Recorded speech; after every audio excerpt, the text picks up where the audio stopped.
Hello guys, welcome back sa King Channel. So ngayon guys, meron tayong tips na i-share.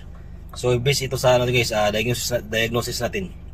So ito guys, yun na unit, ang concern ni customer ito is steering wheel vibration. So malakas yung vibration ng steering wheel.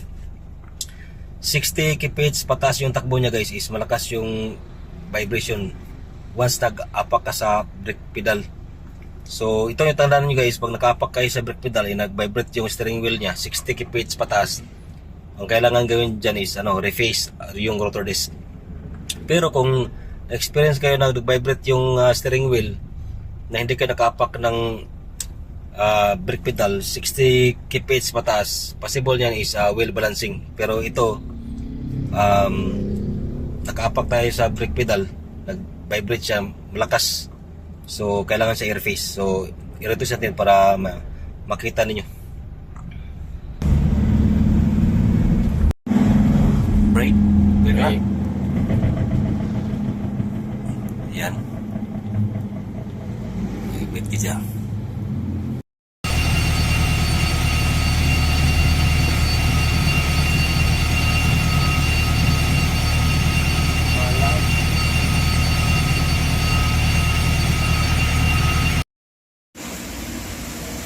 Okay guys, tapos na siyang ma-reface.